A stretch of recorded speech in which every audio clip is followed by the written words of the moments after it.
კომუნიკაციებში წარმატებას ხშირად ერთი ძლიერი ინსტრუმენტის სწორად გამოყენება განსაზღვრავს. ამოკიდე ეს ინსტრუმენტი კი დღეს სოციალურ მედიაში უნდა ვეძებოთ. სწორედ ამ თემატიკის გამოძახილია ნათია სირაბიძის ახალი წიგნი, სახელწოდებით სოციალური მედიის ეფექტი მართვა Facebook-ის პრაქტიკული გზამკვლევი, რომლის პირველი სატელევიზიო პრეზენტაცია ჩვენს დღევანდელ ეთერში შედგება. წიგნი შექმნილია იმ ადამიანებისთვის, ვისაც სურს ციფრული სამყაროს ფართო შესაძლებლობები, სწორედ დაინახოს, გამოიყენოს როგორც საკუთარი თავის, ასევე მისი ბიზნესის განვითარებისთვის და ეს მძლავრ იარაღადაც გარდაქმნას. ნათია უკვე ჩვენთან ერთად არის და საქმიან ამბებს, საქმიანი წიგნის შესახებ სწორედ თავად გაგვიზიარებს. ნათია, ძალიან დიდი მადლობა თქვენი დროისთვის, სტუმრობისთვის და პრეზენტაციისთვის, რომელსაც ახლა ჩვენ გავაცნობთ ჩვენს მაყურებელს.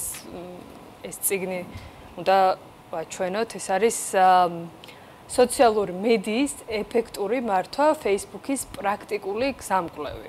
ასე ქვია წიგნს და მისი ავტორი არის ჩვენი სტუმარი ნათია.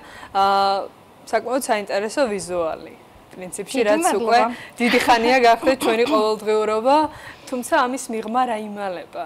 ეხლა ეს არის ძალიან საინტერესო. ნათია, როგორ გაჩნდა ამ წიგნის შექმნის იდეა, რომ ფოკუსი ყოფილიყო სოციალურ ქსელზე, რა დაინახეთ თქვენ ისეთი, რასაც შეიძლება ჩვენ მის პოტენციური მკითხველები ამას ვერ ვხედავდეთ და ის სწორედ ამ წიგნის საშუალებით აღმოვაჩინოთ. პირველ რიგში გამარჯობა, დიდი მადლობა თქვენ რომ მომიწვიეთ. რადგანაც ვფიქრობ ეს წიგნი მართლაც ყველას გამოადგება. არა მხოლოდ მეწარმეებს, მედია წარმომადგენლებს, არამედ ნებისმიერ ადამიანს, რომელიც ფიქრობს, რომ ზოგჯერ სოციალური მედია ნერვებს უშლის და რეალურად მიჯაჭვულობა ძალიან მაღალია. წიგნი ეფუძნება ჩემს სადისერტაციო ნამუშევარს, რომელიც იკვლევდა რამდენად კმაყოფილია ცხოვრებით ადამიანი, რაც უფრო ხშირად არის სოციალურ მედიაში. ჰარვარდის უნივერსიტეტის სტუდენტებში რომ ჩაატარეს ეს კვლევა, ნახეს რომ რაც უფრო ხშირად იყენებდა სტუდენტი სოციალურ მედიას, მით უფრო ასე ვთქვათ უბედური იყო. საქართველოში ორჯერ ჩავატარე ეს კვლევა და აღმოჩნდა რომ ქართველების ცხოვრებით კმაყოფილება იზრდება, რაც უფრო ხშირად არიან სოციალურ მედიაში და რაც უფრო ხშირად გამოხატავენ საკუთარ აზრს, ანუ აქტიურები არიან. და დაავიწყე კვლევა, თუმცა მეც ჩემი პირველი პროფესია ჟურნალისტიკა, მარკეტინგის სპეციალისტი ვარ, მე სულ 5 უნივერსიტეტი მაქვს დამთავრებული სხვადასხვა ქვეყანაში და აღმოაჩინეთ ის, რომ ზოგადად სტატისტიკით საქართველოში ყველაზე მეტი მომხმარებელი Facebook-ს ყავს, ამიტომაც აქცენტი Facebook-ზე გავაკეთეთ, თქვენ ახალგაზრდები Instagram-ს უფრო იყენებთ, მაგრამ საქმიანობისთვის უფრო ხშირად, ასე ვთქვათ, შინაარსობრივად იყენებენ Facebook-ს, ამიტომაც გადავწყვიტე, რა თქმა უნდა, კვლევებზე დაყრდნობით, პირადი გამოცდილებით და საინტერესო მაგალითების მოყვანით გამომეცა ეს წიგნი, სადაც პრაქტიკულად არის ახსნილი რა როგორ გავაკეთოთ და რაც მთავარია. მას ახლავს ვიდეო ინსტრუქტაჟი, იმიტომ რომ სოციალურ მედიაში ძალიან ხშირად იცვლება ბევრი რამ და მათ შორის ვიდეო რეკლამების ჩაშვება Ads Manager-ზე და სხვა განახლებას ვაკეთებ ამ ვიდეოების Facebook-ის განახლებასთან ერთად. და რა არის ის მთავარი მიგნებები, რასაც აღმოაჩენს და აღმოჩენა იქნება, მათ შორის მეწარმეებისთვის, იმიტომ რომ თქვენ ცხადად ასე პოზიციონირებთ წიგნი და ხაზს უსვამთ, რომ ეს არის ის ახალი შესაძლებლობები, როგორ უნდა განავითარო მათ შორის შენი ბიზნესი. და ასე ვთქვათ, რა შეიძლება რომ წამოვიღოთ ამ მხრივ ჩვენი განსავითარებელი. კი ბატონო, დღეს მთელი მსოფლიოს მასშტაბით მარკეტინგული სფერო, განსაკუთრებით სოციალური მედიის ტაქტიკები ეყრდნობა ერთ რამეს, შინაარსის შექმნა. ანუ დღეს ჩვენ უბრალოდ რეკლამა ფასდაკლებაზე, ან სხვა ტაქტიკებზე არ მუშაობს, არამედ მუშაობს ასე ვთქვათ, საგანმანათლებლო მარკეტინგი. რას ნიშნავს ეს? როდესაც ჩვენ ვასწავლით სხვას, როგორ გამოიყენოს ესა თუ ის ნივთი, ან თუნდაც ჩემი ბლოგი ნათია განათლებაზე უფასოდ ასწავლის ადამიანებს, როგორ მოხვდნენ ამერიკის და ევროპის უნივერსიტეტებში. ზუსტად ჩვენს მომხმარებელთან კომუნიკაციით ჩვენ ვახერხებთ მათი ინტერესის მიპყრობას და შემდეგ რა თქმა უნდა ისინი ხდებიან ჩვენი დამკვეთები. ეს გარკვეულწილად არის იმ გამოწვევებზე, იმ საჭიროებებზე პასუხი, რასაც თქვენ როგორც პრაქტიკოსი, როგორც მენტორი, როგორც სფეროში კარგად შესწავლილი ადამიანი აწყდებით ყოველდღიურობაში? ბუნებრივია, იმიტომ რომ დღეს პირდაპირ შეთავაზება აღარ მუშაობს, არამედ უნდა გამოვიმუშაოთ ლოიალობა ჩვენი მომხმარებლების მხრიდან და კარგად ჩავეძიოთ ჩვენი პროდუქტი რას აგვარებს, რეალურად რა პრობლემა აქვთ მათ და რას უგვარებს ეს ჩვენი პროდუქტი. მაგალითად, პური უკლავს შიმშილს, ხო, აქცენტი ამაზე უნდა გავაკეთოთ, ან რესტორანი, როდესაც ვთავაზობთ, იქ გარემოზე აქცენტი უფრო მუშაობს, ვიდრე ვთქვათ, კვებით ღირებულებებზე და ასე შემდეგ. მათ შორის რამდენად იქნება ეს წიგნი მნიშვნელოვანი შემოსავლების ზრდის გენერირების თვალსაზრისით? რა თქმა უნდა, აქ არის საუბარი იმ ტაქტიკებზე, იმ შესაძლებლობებზე, რაც Facebook-ს აქვს, მათ შორის ორმაგი რეკლამის ჩაშვება. მაგალითად, Facebook-ი გაძლევს საშუალებას, გარდა იმისა, რომ სტატისტიკურად შეიძლება დათვლადი იყოს ყველა ნებისმიერი გამოხმაურება, გაძლევს შესაძლებლობას ორი ერთნაირი რეკლამა გაუშვა, ოდნავ სხვადასხვანაირი ან ვიზუალით ან ქოფით და დააკვირდე, რომელი მათგანი უფრო იმუშავებს თან ერთდროულად, ანუ არ გჭირდება, რომ ჯერ ერთი გამოსცადო, მერე მეორე. ბევრი რამ არის, რაც Facebook-ი აბსოლუტურად უფასოდ თავაზობს და ამაზეც არის საუბარი. ფიქრობ, საკმაოდ ვრცელი ინფორმაცია არის აქ, სხვათა შორის თავდაცვის მიმართულებითაც, აი ძალიან ხშირად ჩვენ ხვდებით ბულინგის მსხვერპლი. მიუხედავად იმისა, რომ მეც განათლებაზე ვსაუბრობ ძირითადად, ზოგ ჩემი ვარცხნილობა არ მოსწონს, ზოგს ღიმილი თუ ჩაცვა. აქედან გამომდინარე, ბევრი როგორ დავიცვათ თავი? ამ ტოქსიკურობას ხშირად გაურბის ხოლმე, რომ ნუ აი რაღაც ძალიან ტოქსიკური გახდა ეს გარემო და ეს რაღაცა ინდივიდუალური აღქმებია თუ ზოგადი ფონი შეიქმნა ასეთი. ზოგადად ტოქსიკური გახდა მოქმედებს თუნდაც მეწარმეებზე, თუნდაც არ ვიცი, აი იგივე მისი სიკეთეების სრულად ათვისების თვალსაზრისით. ზოგადად რა თქმა უნდა დაძაბული მდგომარეობაა ქვეყანაში და ძალიან ბევრმა მეგობრებიც კი დაუკარგეთ, იმიტომ რომ სხვადასხვანაირად აღვიქვამთ რა არის სამშობლო და მისი თვის ბრძოლა. ამიტომაც ტოქსიკური გახდა ეს გარემო, განსაკუთრებით Facebook-ი და განსაკუთრებით იმიტომაც, რომ პროპაგანდას ძალიან დიდი ადგილი აქვს ცრუ ინფორმაციას, დეზინფორმაციის გავრცელებას და ასეთ შემთხვევაში მე ვურჩევდი ნებისმიერს, რომ თავი შეიკავონ ნებისმიერი ინფორმაციის გავრცელებისგან, რომელიც არ არის რეალობა, იმიტომ რომ თუნდაც არიან ვთქვათ, ინფლუენსერები იქნება თუ აქტიური ადამიანები, რომლებიც აზიარებენ, აი ნახეთ, ამან რა სისულელე თქვა. ამის გაზიარებით ჩვენ უფრო მეტ მომხმარებელს მიუყვანთ მას. ამიტომაც ჯობია ყოველთვის თავშეკავება და ბულინგს რაც შეეხება, ძირითადად მაინც უნდა ვეცადოთ, რომ გავერიდოთ. Facebook-ს აქვს 1000 შესაძლებლობა იმისა, რომ იგივე მეტაში განაცხადო, რომ გაბულინგებენ, ან დაარეპორტო და აი ეს ცრუ როგორც ეძახიან fake account-ები, რომლებიც არ წარმოადგენენ რეალურ ადამიანს, შეიძლება ძალიან ადვილად გავაქროთ ამ სივრციდან. ისევ ბიზნესს რომ დავუბრუნდეთ, რა არის ის მთავარი შეცდომები და ზოგად სურათს რა შევხედოთ, ლანდშაფტი როგორ გამოიყურება დღეს, რასაც მეწარმეები უშვებენ იმ შეცდომების რაღაცნაირი ასე ვთქვათ იდენტიფიცირება რომ მოვახდინოთ და ზოგადად რამდენად ითვისებენ ბაზარს, აი ეს ნაბიჯები რამდენად იდგმება, თუნდაც სად ვიყავით 5 წლის წინ, სად ვართ დღეს? სოციალურ მედია საკმაოდ კარგად აქვს ათვისებული ქართულ ბიზნესებს, მაგრამ ცოტათი უჭირთ ქვეყნის, ასე ვთქვათ, განვითარების პულსზე ხელის დადება, აი მაგალითად გეტყვით, როდესაც არის აქციები, აი გუშინ მაგალითად არ იმუშავებდა რეკლამა Facebook-ზე, იმიტომ რომ ყველაზე აქტუალური თემა აბსოლუტურად სხვა იყო. ამიტომაც ადამიანი, თქვენ არ დაინტერესდებით, მე არ დავინტერესდები, რა თქმა უნდა, ალგორითმი მიიღებს შეტყობინებას, რომ იცით რა, ეს თემა არა აქტუალურია, ამიტომაც ძალიან დაბალი შედეგი ექნება. აი სწორედ სოციალურ-ეკონომიკური გარემოდან გამომდინარე, უნდა განვსაზღვროთ რა იმუშავებს და რა არა, რას ექნება უფრო მაღალი წვდომა და ყველაზე დიდი შეცდომა, რაც ქართულ ბიზნესებს აქვთ ხოლმე, ეს არის არ აქვთ კომუნიკაცია საზოგადოებასთან. მიუხედავად იმისა, რომ სოციალურ მედიაში აქვთ რეკლამა, მაინც ის კომუნიკაცია, რაც უნდა გქონდეთ, თუნდაც კრიზისების დროს, თუნდაც ნებისმიერი პროდუქტის წარდგენის დროს, მაინც ნაკლებია. ანუ პოსტს დადებენ და პოსტი რჩება პოსტთან და თუნდაც მე უკავშირის სათანადო შეფასება გააზრება და დაბრუნება აღარ ხდება აი ამას. დიახ, იშვიათად. თუმცა ზოგჯერ იგივე შეიძლება გვემართებოდეს ჩვენს, როგორც იცით, მე 2 წელი დავაფუძნე ამერიკული აკადემია, გვაქვს ბათუმში, ქუთაისში და წელს თბილისში ვგეგმავთ მისი ფილიალის გახსნას და აი იქაც ზოგჯერ აი შეცდომები გვეპარება ხოლმე. აი ბუნებრივად გადავედით ხა ამერიკული აკადემიის თემაზე, რომელიც შემდეგი კითხვა მიემართებოდა.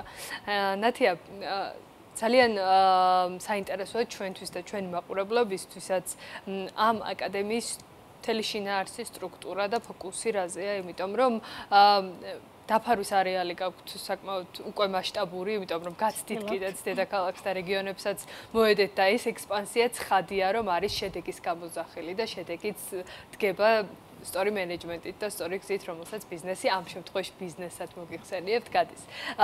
შექმნიდან დღევანდელობამდე რა შედეგები ერთიანდება აკადემიის პორტფელში და რა არის თქვენი მთავარი ფოკუსი დღეს? ჩვენი მთავარი მიზანი არის ხარისხიანად ვასწავლოთ პირველ რიგში ინგლისური ენა და შემდგომი განვითარება არის, რომ ევროპის და ამერიკის უნივერსიტეტებში შეძლონ ახალგაზრდებმა ჩაბარება და დაფინანსების მოპოვება, რაც არანაკლებ მნიშვნელოვანია ჩვენარი ქვეყნისთვის.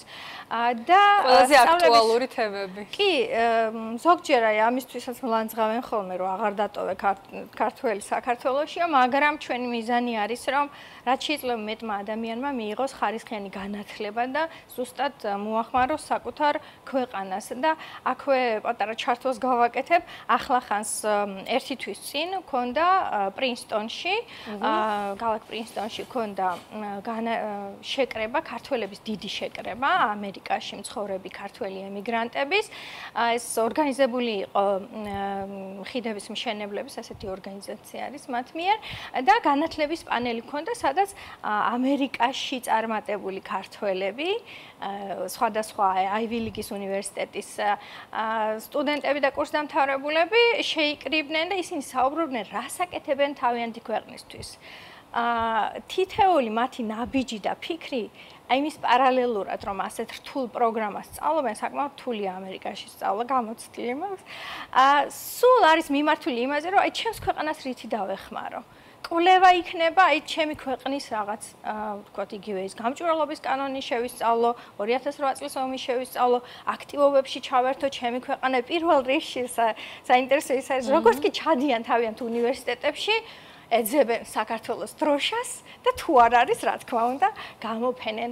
აი, ქართველი სტუდენტები, რომლებიც სხვადასხვა ქვეყანაში სწავლობენ, სწორედ აი ქართული სულისკვეთებით არიან გამსჭვალული და ევროპული საქართველოს სულისკვეთების. ამიტომაც ახლა სექტემბერში ვგეგმავთ ევროპაშიც მსგავსი ღონისძიების ჩატარებას და აქ პატიჟებთ თუ კი მოისურვებთ. კი ბატონო, ნათია ცოტა დრო გრჩება და მინდა რომ რაღაცა აქტუალურ თემას ეჩვევა, რაც საზღვარგარეთ სწავლას უკავშირდება, იგივე ევროპაც და ამერიკაც ორივე ბაზარს რომ რაღაცა ცოტა დრო დავუთმოთ და შევაფასოთ საბოლოო ჯამში რას ითხოვს ეს ბაზრები და რამდენად გვაქვს, რა ვიცი, თითოეულ ჩვენგანს შანსი იმის, რომ მათ შორის დაფინანსება მოვიპოვოთ, განსაკუთრებით ამერიკის შემთხვევაში არის ეს კითხვები. საინტერესო, სადაც ბევრად უფრო ძვირია სწავლა და რა უნდა დავაკმაყოფილოთ. მაგრამ ბევრად ძვირია, მაგრამ მეტი შანსია, რომ სრულიად უფასოდ ვისწავლოთ. ახლა ხანს ჩვენი აპლიკანტი, ქართველი გოგონა ნანო კვარაცხელია პრინსტონში აბსოლუტურად სრული დაფინანსებით მოხვდა, უკვე მიემგზავრება. ნუ ევროპის და ამერიკის ქვეყნებს როდესაც ვაადარებთ, ამერიკაში უფრო მეტი შანსია რომ მოიპოვოს სრული დაფინანსება, მაშინ როდესაც ევროპაში არის თის ჩამოსათვლელი პროგრამები, სადაც უფასოდ შეგიძლია ისწავლო. და ესეც კიდევ როდემდე იქნება, არ ვიცით, რადგანაც თანდათან საქართველოს ჭრით, ასე ვთქვათ, ევროპისგან. და თავარი მოთხოვნა არის ისევ და ისევ ქართული ეროვნულობა. ანუ შენ რა ღირებულებას წარმოადგენ? რას გააკეთებ იმ უნივერსიტეტისთვის და შენი ქვეყნისთვის. მათი დაინტერესება რომ ინვესტირება მოახდინონ შენს განათლებაში, ჩვენ საუბრობთ რომ დაფინანსება მოგცენ უნივერსიტეტებმა. არის ის რომ შენი უნიკალური კულტურით როგორ მოახერხებ ინტეგრირებას სხვა საერთაშორისო კულტურებთან, ერებთან და რას გააკეთებ შენი ქვეყნისთვის. თავარი არის ღირებულება. იმიტომ რომ აი ეს იგივე ინგლისური ენის ჩაბარება, რასაც ითხოვენ, ის SAT-ის თუ ACT-ის გამოცდა მათემატიკა და ასე ვთქვათ, უნარები და ინგლისური ენა არის. ამის გარეშეც მიგიღებენ თუ კი შენ უჩვენებ რომ ხარ ღირსეული კანდიდატი და შენ გაქვს ძალიან ფართო მასშტაბიანი ხედვა და წარმოადგენ აი შენი ქვეყნის ღირებულებას. გინდა რომ რაღაც ღირებული გააკეთო. ევროპაში უფრო ეს ამერიკაში. ევროპაში უფრო ვიწრო მიმართულება აქვს, მაგალითად შენს პროფესიაში რას გააკეთებ, ის უფრო აინტერესებთ. აი ამერიკაში უფრო აინტერესებთ მაგალითად ქვეყნისთვის რას გააკეთებ და აი ამ დეტალებზე როგორც გითხარით, ახლა რეკლამა გამომდის, თუმცა უფასო არის ჩემი ბლოგი ნათია განათლებაზე Facebook-ზე. ნათია, დრო რამდენი გვაქვს? აი თუნდაც ახლა როდესაც გადავწყვეტ, რომ აი უახლოეს პერიოდში, იგივე ვთქვათ 2026 წლის სეზონზე პირობითად წავიდეთ საზღვარგარეთ. აი მანამდე ასე ვთქვათ, რა პერიოდი არის საკმარისი და რა გვჭირდება ის აუცილებელი საბუთების ნაწილში, იგივე ენის სერტიფიკატი თუ ასე შემდეგ, რაც აუცილებლად გვჭირდება. კი ბატონო, ახლა კარგი დრო არის დაგეგმვისთვის, რადგანაც ამერიკის უნივერსიტეტებში ვაგზავნით დეკემბრამდე და ევროპის უნივერსიტეტებში ვაგზავნით მარტისთვის. მარტში იხსნება ზოგჯერ თებერვალში აპლიკაციები და დეკემბერში რო ვაგზავნით არის ამერიკის უნივერსიტეტებში. შემდეგი წლის სექტემბრისთვის? კი. ანუ წინასწარ ხდება, რადგანაც პროცედურებს გადის და ფაქტობრივად ხშირად ისე არის, რომ დეკემბერში გაგზავნილ აპლიკაციაზე მარტამდე გვაქვს პასუხი, ან აპრილამდე და შემდეგ შეიძლება ევროპაზე ვიფიქროთ. რას ვაქცევთ ყურადღებას? პირველ რიგში უნდა გავტესოთ ჩვენი ინგლისური ენის ცოდნის დონე და ამისთვის არის უფასო აპლიკაციები, მაგალითად English Score ბრიტანეთის საბჭოს, Duolingo კიდევ ამერიკული, უფასო IELTS-ი. ესეც შეგვიძლია, მაგრამ უფასოდ რომ გავტესტოთ, მაგალითად, დღეს დავიწყოთ უფასოდ გავტესტოთ, რამდენ კარგად ვიცით ინგლისური. თუ ვიცით C1 დონეზე, ან B2 დონეზე მაინც, ამ შემთხვევაში ვაგრძელებთ მეცადინეობას, მაგრამ არა ისე ინტენსიურად, როგორც სხვა შემთხვევაში გვჭირდება. და ვიწყებთ აპლიკაციის შევსებას. არაფერი განსაკუთრებული დოკუმენტაცია არ არის საჭირო. ერთადერთი თუ მაგისტრატურაში ან დოქტორანტურაში ვგეგმავთ, საჭირო არის დიპლომი და ნიშნების ფურცლის თარგმანი, თუ კი ბაკალავრიატში ვგეგმავთ, ამ შემთხვევაში საჭირო არის ნიშნების ფურცელი სკოლის, შეიძლება, რა თქმა უნდა, ეს დამამთავრებელი არ იქნება, მაგრამ თქვათ ბოლო 3 წლის ნიშნების ფურცელი და მისი თარგმანი. რეკომენდაციები და ონლაინ ხდება აპლიკაციების გადაგზავნა. საწყის ეტაპზე გასაუბრება არ არის. არა, ბაკალავრიატში უფასოდ შეგვიძლია ეს ყველაფერი, მაგისტრატურაში გვიწევს მოსაკრებლის გადახდა, ამერიკაში, ევროპაში ყველგან არის გარკვეული მოსაკრებელი იმისათვის, რომ მართლაც 1000 უნივერსიტეტში არ გადააგზავნოთ. და რეკომენდატორები გვჭირდება, რომლებიც ასევე გადააგზავნიან და იტყვიან, რომ კარგი ადამიანია, ბევრს გააკეთებს.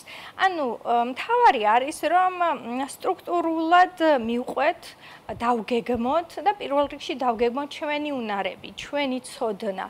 ამის მიხედვით უნდა მოხდეს უნივერსიტეტების შერჩევა. ძალიან დიდი მადლობა ნათია. კიდევ გავაგრძელებდით, იმიტომ რომ ამოუწურავია ეს თემა, რაც განათლებას ეხება და განსაკუთრებით საზღვრებს მიღმა განათლებას, რაც არის ძალიან მნიშვნელოვანი თითოეული ჩვენგანისთვის, რომ რაც მეც წავალ და გავიფართოვებთ თვალსაწიერს და მეტად წინ ვივლით, იქნება ძალიან მნიშვნელოვანი ჩვენთვის და ჩვენი ქვეყნის განვითარებისთვის, რაც განსაკუთრებით სჭირდება ახლა საქართველოს. მადლობა. წარმატება თქვენ და აუცილებლად გელოდებით შემდეგ უკვე განათლების თემაზე ფოკუსით. კი ბატონო, ნათია განათლებაზე ყოველდღე 50 ადამიანს ყველას უპასუხო, ასე რომ მადლობა, ძალიან დიდი მადლობა. ნათია სირაბიძე, წიგნის სოციალური მედიის ეფექტური მართვა Facebook-ის პრაქტიკული გზამკვლევი ავტორი, ასევე ამერიკის აკადემიის დამფუძნებელი იყო. ჩვენი სტუმარი ასეთი იყო დღევანდელი ქალების ნარატივი ლიკა მეგოთნიშვილთან ერთად. მე ხვალამდე გემშვიდობებით.